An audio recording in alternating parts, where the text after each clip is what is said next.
Сәлеметсіздер ме, құрметті оқушылар? Бүгінгі сабағымызды тапсырмамен бастағым келіп отыр. Тапсырма: географиялық нысандарды картадан тауып топтастырыңдар және кестеге түсіріңдер. Гималай, Гренландия, Каспий, Енисей, Іле, Балқаш, Анд, Альпы, Ява, Ыстықкөл, Тянь-Шань, Ніл, Гавай, Мадагаскар, Жайық. Ендеше тапсырманы дұрыс жауаппен салыстырамыз. Бұл жердегі географиялық нысандардағы таулар: Гималай, Анд, Тянь-Шань, Альпы. Аралдар: Гренландия, Ява, Гавай, Мадагаскар. Өзендер: Енисей, Іле, Жайық, Ніл. Көл: Ыстықкөл, Каспий, Балқаш. Географиялық нысандарды осылай топтастыру қалай аталады? Жарайсыздар, номенклатура. Ендеше бүгінгі сабағымыздағы картография және географиялық деректер базасы бөлімінің географиялық номенклатура тақырыбындағы сабағымызды бастаймыз. Сабақтың мақсаты географиялық номенклатура нысандарын ажыратып картадан көрсетуге үйрену. Номенклатура белгілі бір салада пәнде қолданылатын географиялық атаулар жүйесі. Географиядағы қайда деген негізгі сұрақтың жауабы бұл зерттелетін нысанның орналасқан жерін картадан көрсету. Осындай нысандар тізімін географиялық номенклатура деп атайды. Географиялық номенклатура оқушылар үшін мектеп географиясын оқып үйренудегі ең маңызды элементтердің бірі. Географиялық номенклатура оқушыларға оқып үйренуге қажет деген географиялық нысандардың тізімін беріледі. Максаковский географиялық атаулар мектеп географиясының және география ғылымының арнайы тілі деп берді. Картамен жұмыс нәтижесіне әсер етуші үш басты көрсеткіш: картаны түсіну, картаны оқу, картаны білу. Бұл жердегі картаны түсіну, картаның түрлері, шартты белгілері және қалай қолдану керектігі туралы негізгі тәсілдерді меңгеру. Ал картаны оқу дегеніміз шартты белгілерді меңгере отырып, табиғаттағы құбылыстарды, олардың арасындағы қарым-қатынасты және адамның іс-әрекетін анықтау. Меңгеру көп дайындықты талап етеді. Ал картаны білу оқып жатқан география курсындағы нысандардың жеке пішінін, аттарын, салыстырмалы өлшемін, орналасқан жерін жатқа білуі керек. Картаны білу географиялық номенклатураны білу арқылы жүзеге асады. Географиялық номенклатураны зерделеу, атаулардың дұрыс айтылуы, картадан дұрыс табу, нысандарды дұрыс көрсету. Бұл үш міндет бірге шешіледі. Атауларды меңгеру үшін алуан түрлі тәсілдерді қолдануға болады. Мысалы, атауды дұрыс екпін қоя отырып анық айту, есте жақсы сақтау үшін жазбаша жұмыс жасау. Мысалы, бірінші суреттегі Арабия түбегін қарастырыңдар. Арабия және Апеннин түбектерінің пішіні қандай заттарға ұқсас болып келеді? Картадан қарайтын болсақ, Апеннин түбегі етікке ұқсас болып келеді. Географтар картадағы географиялық нысандардың орналасуын есте сақтаудың қызықты тәсілдерін үнемі іздеген. 18 ғасырда географиялық карта жасаушы лондондық Джон Спилсбери кесілген географиялық карталар атты жаңа оқу құралын ойлап тапты. Ол географиялық карталардың ақ пен қара түсті нақыштарын ағаш панельге жабыстырып, әртүрлі пішінді ұсақ қиындылар түрінде қиды. Әр қиынды шағын географиялық мәліметті қамтыды. Оқушы элементтерді тиісті жерге жинақтай отырып, географияны үйренді. Бұл жаңалық үлкен табысқа ие болды. Джон Спилсбери өз өнер табысын пазл деп атады.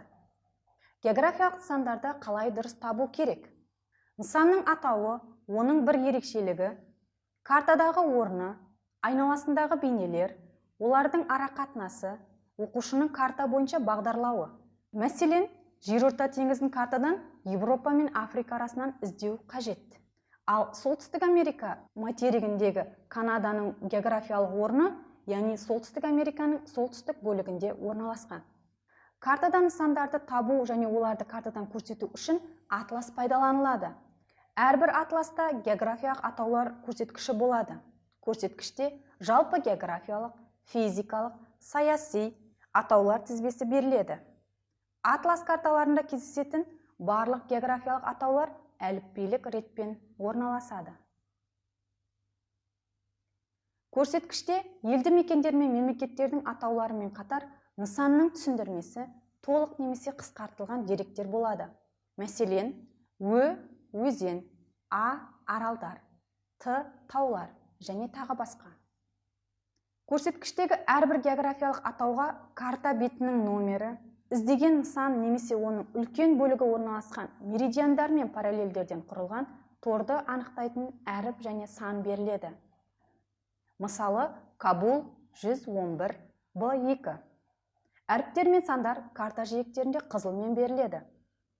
Атласта тиісті нысанды, мәселен Кабул қаласын табу үшін, оның атауын көрсеткіштен, атластан 111 беттегі картаны тауып, картадан Б2 торын анықтап, осы картадан Кабул қаласының белгіленуін табу керек.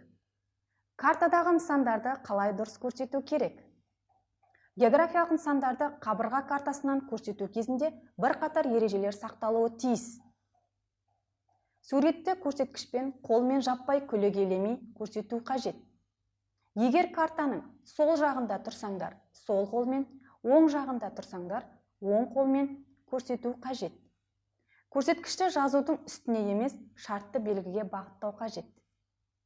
Ауданы бар нысандарды, мысалы, өзен, жазықтық, теңіз, аралдар және тағы басқаларды көрсеткішпен контурын жүргізе отырып көрсетеді.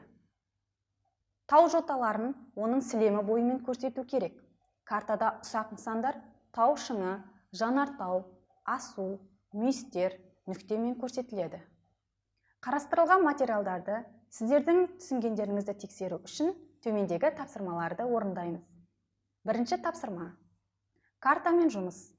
Америка құрама штаттары мемлекетін, Есіл өзенін, Мадагаскар аралын, Нұр-Сұлтан қаласын, Парсы шығанағын, Скандинавия түбегін картамен жұмыс ережелеріне сәйкес көрсетіңіздер. Екінші тапсырма.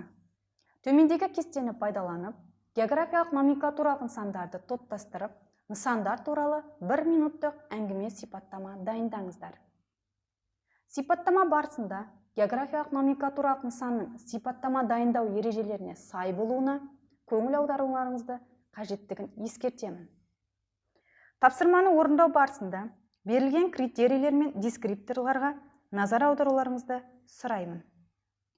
Сабағымызды аяқтай келе, географиялық номенклатурамен жұмыс жүргізу не үшін қажет, географиялық нысандарды қалай іздеу керек, картаны оқып үйренуде және онымен жұмыс істеу барысында қандай міндеттері шешіледі деген сұрақтарға жауап беріп көрейік. Үй тапсырмасы. Оқулық мәтінмен танысыңыздар, төмендегі тапсырмаларға жауап беріңіздер. Нысандардың атаулары дұрыс жазылған сөздік қалай аталады? Осы сөздікті пайдаланып, Флорида түбегі, Балатон көлі, Вашингтон қаласының жазылуын есте сақта және оларды дауыстап айт. Қазақстанның барлық облыс орталықтарының атауларын диктант түрінде жазыңдар. Әрі қарай олардың дұрыс жазылған сөздік және картамен сәйкестендіріп тексеріңдер. Географиялық нысандардың орналасуын табуға ғаламтор қалай көмектеседі?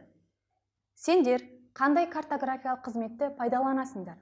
Географиялық нысандарды осы қызметтердің көмегімен табу тәсілін көрсетіңдер. Келесі сабақта кездескенше сау болыңыздар.